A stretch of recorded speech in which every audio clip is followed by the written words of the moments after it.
Welcome to the Stephen Mansfield Podcast.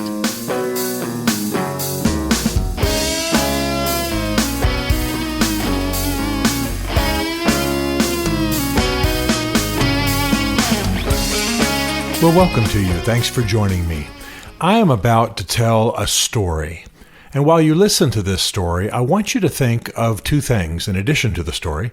I want you to think of who you can send this to, who will be stirred by the story, who will be changed by the story, who will be challenged by the story. And I also want you to think about how you can get this story in front of children, your own, perhaps your grandchildren, other children, because this story needs to be passed to the next generation. And the story I want to tell is the story of the first Thanksgiving.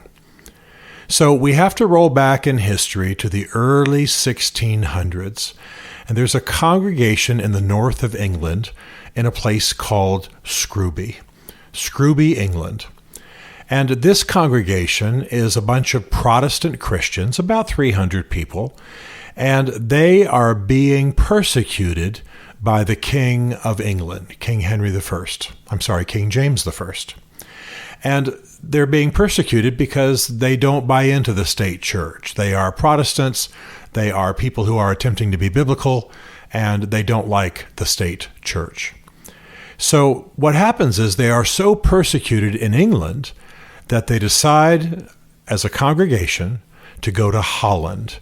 There's a great deal of freedom in Holland, not just religious freedom, but every other kind of freedom, which means there's a lot of wickedness. There's a lot of things that will offend them when they get there. But nevertheless, the majority of this congregation, not quite all the 300, but the majority of this congregation goes to Holland, to a place called Leyden in 1608. And they live there in exile as a people free to worship God, free to read the scriptures, free to believe the doctrines they want to believe. But it's very, very difficult for them. In England, they had been shopkeepers and postmasters, and they had worked certain trades. But now that they're in Holland, they're having to work in the shipyards. They're having to work in the large dairy farms of that part of Europe. And it's very difficult for them. The older ones start dying early. People are bent over. People are their health is challenged because of the work they're having to do. And because of the libertine society, because of the freedom to do everything, not just worship freely, but do everything else freely, the children are starting to drift away. The teenagers are starting to drift away. They're losing the next generation. So they're concerned, and they pray a great deal. So they're there for 12 years. Can you imagine? 12 years living in exile in a land not their own. And while they're there and while they pray and while they seek God, they begin to have something arise in their hearts. They begin to be burdened by the fact that there are people in what's now known as the New World, what is the Western Hemisphere. But there are people who don't know Jesus, who don't know who he is. They pray, and the more they pray, and pray about all of their affairs, but the more they pray, the more they become burdened about these natives in the New World. And we have their journals, and we know what they were thinking. They said they wanted to be a stepping stones of the light of Christ in the New World. They said they wanted to take the gospel of the King of Peace to these natives. The natives could not come to Europe to learn about Jesus, and so they began to pray more and more that Europeans who are serious Christians will go to the New World and take the gospel there. Well, in time, they begin to realize something that really is shocking to them, and that is that they are called by God to go to the New World. They're called by God to go to the New World. So they pray about this intensely. They start to make plans. They can't believe that they're actually going to be the ones to go. There are a number of them in their congregation who just are infirm or incapable of going, too old, too young, too infirm. And so their pastor, a man named John Robinson, who will not sail with them to the New World, but stay with those who are left behind in Holland, in 1620 prays over them, commissions them to go, and they go back to England to a port city called Portsmouth, and they prepare to get on two ships. One's called the Speedwell, and the other is called the Mayflower. So this is maybe 200 people maximum. They're on these two ships. These are old ships that they have rented to make the voyage across the Atlantic Ocean to the New World. Well, they have many business dealings. They have people who are investing and funding their trip, and it takes a long time. And so unfortunately, in the year 1620, they end up leaving much later in the year than they should have. And so finally, they set off late in 1620. Well, they barely get off the coast of England, and the Speedwell starts to take on water. It starts to leak. It starts to prove that it's unseaworthy. So they go back to Portsmouth. They leave the Speedwell there. Some people see this as a sign that God is not with them, so they decide not to go to the New World. Others get on the Mayflower. Now, the Mayflower, I need to tell you, is only the size of a volleyball court. It's very small.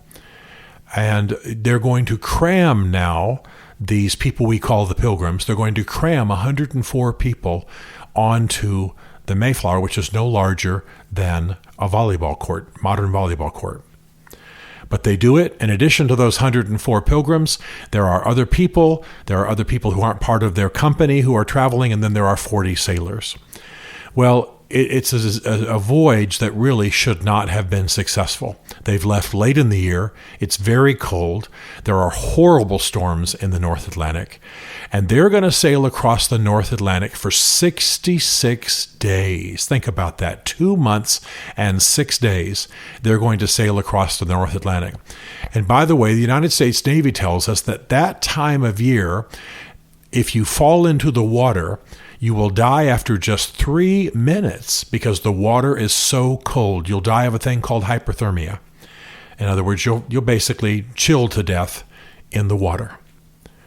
So they set sail, the Mayflower leaks, the captain tells the people to stay in the lower decks and not come above deck, so there they are in little crammed decks down below, each family with a sheet or a blanket hung up to have a little privacy. People are throwing up, people are sick. The things they use for toilets are overflowing onto the decks because, of course, the ship is spinning. Picture a ship with its mast sticking up above it, and it's leaning one way into the waves. Then it leans the other way into the waves. People are sick. People are ill. People are screaming. It's horrible. They don't have a lot of food.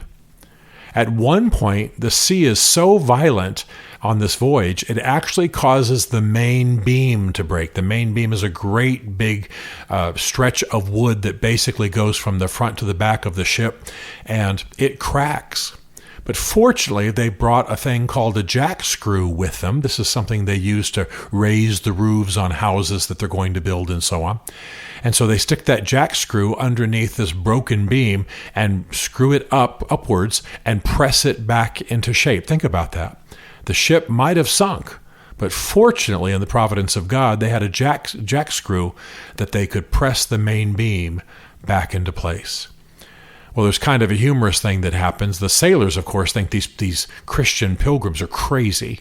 And one of them, in fact, a number of them, continue to call them psalm-singing puke stockings, which is a funny insult to us. But that really tells us the two things these 104 pilgrims did. They were psalm-singing puke stockings. They either were throwing up or they were singing psalms. And these sailors who weren't Christians and weren't religious looked at them and just thought they were nuts, but they at least admired the fact and recognized the fact that they were singing the psalms. By the way, the sailor who most insulted them and most called them psalm-singing puke stockings died on the voyage. And so this is something that's been repeated down through history. Well, it's a miserable voyage. By the way, I should tell you that of the 104 who are sailing across on the Mayflower, about 30 some are children. And one woman is actually pregnant. Imagine getting on that voyage pregnant with a child in your body. Well, finally they come to the New World. Finally they come to what we now know as Massachusetts, along the area called Cape Cod. They had intended to sail to what we now know as Virginia, but they were blown off course by the storms. So they're now up around Cape Cod. They're now up around Massachusetts. Parents, you might just pull out a map and help the young understand where that is, because it's a perfect harbor for them. But they look around for quite some time and don't finally make permanent landfall. In other words, they don't finally get off the ship and begin to live on the land until December 21st. Can you imagine? It's right before our Christmas. I mean, it's unbelievably cold in New England, and that winter was particularly bad. And there's a beautiful quote from a man named William Bradford who said, what was going to sustain them now but the Spirit of God? There were no inns, there were no family members, there were no stores, there were no homes, there were no warm fires. They were going to have to build every home that they were going to live in. They were going to have to plant everything they were going to eat. And so they were only going to be sustained by the Spirit of God. And that's how they thought. Well, a horrible time results. But there's a kind of an interesting and almost funny thing that happens first. They're building their houses. It's very cold. They're hurrying up and building their log cabins. They're trying to plant things.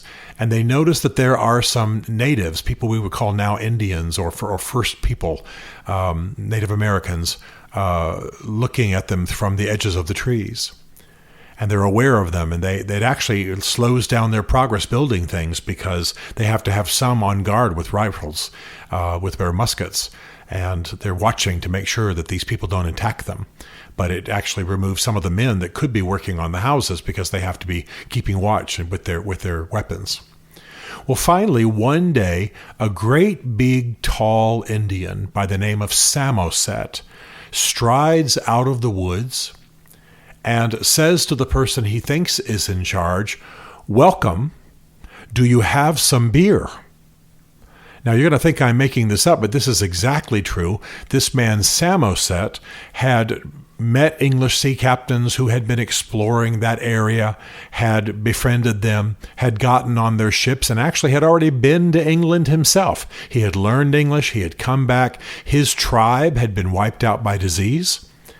And so he was there with his friend Squanto, and they really were without a tribe. They were looking for people to live with. They were with a band of Indians, but it wasn't really their tribe. They were kind of adopted by some neighboring Indian tribes that just took them in because they were without a people.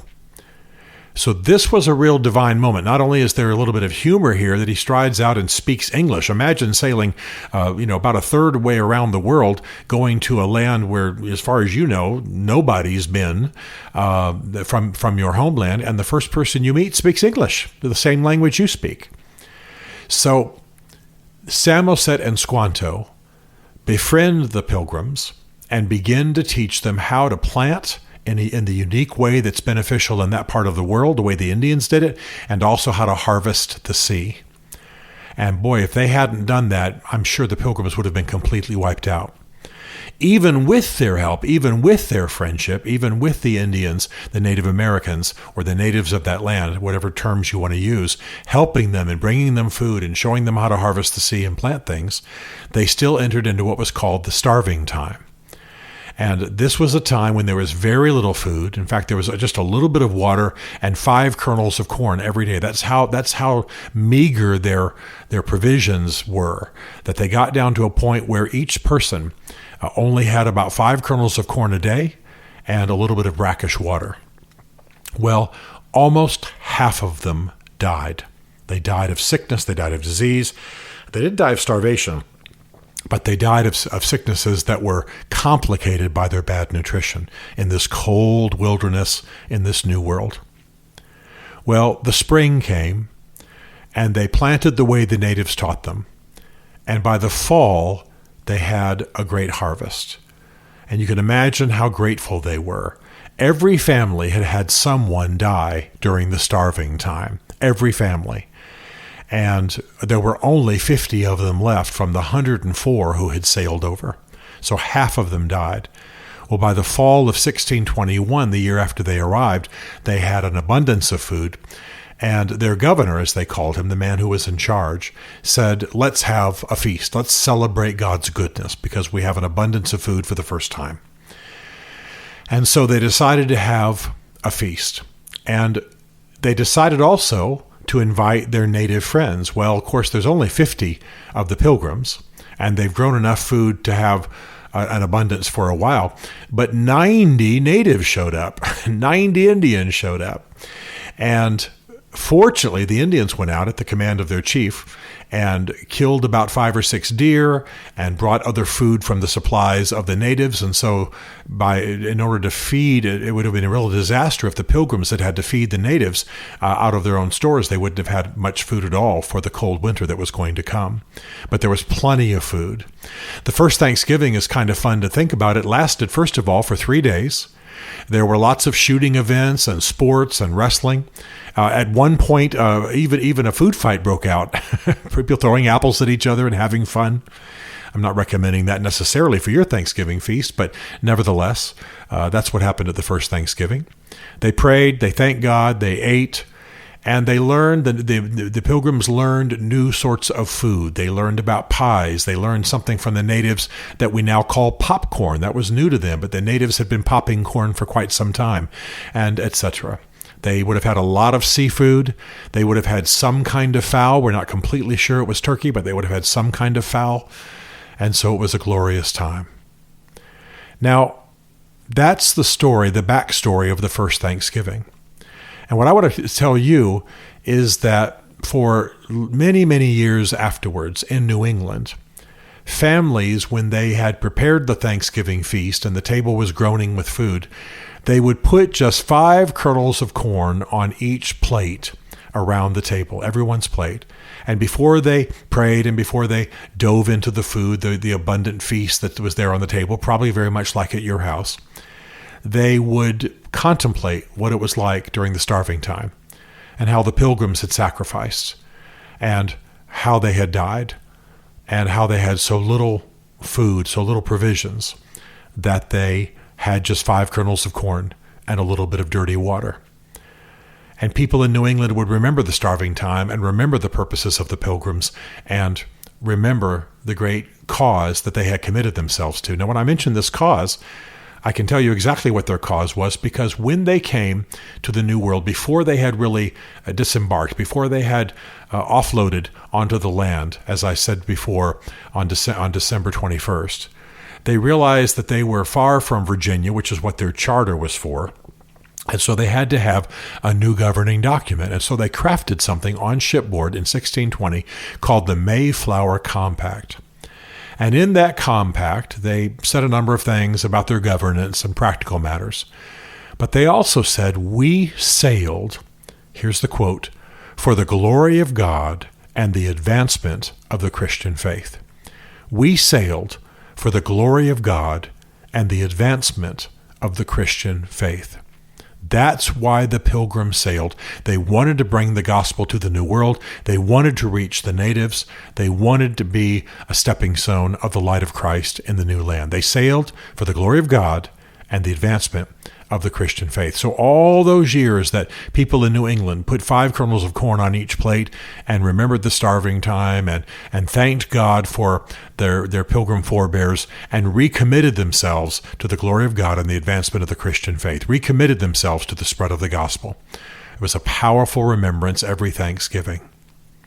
Well, the Pilgrims are under a lot of attack these days. You'll see a lot of articles online. You'll see a lot of scholars writing about how the Thanksgiving story isn't true. And there was even a war that came about many, many decades later after all the people who sailed on the Mayflower were dead. That was a war between whites and natives. People say, well, the whites came and they stole their land and there was war between them. But, that's not really true until much, much later. In those first years, the years I'm describing, 1620, 1621, even 1623, and for years afterwards, the Pilgrims from Europe and the natives were friends, and they worked together, and they taught each other, and they survived together. Well, I want you this Thanksgiving to have a glorious time. I want you to eat and enjoy family and watch football and all the things we do in modern American Thanksgivings.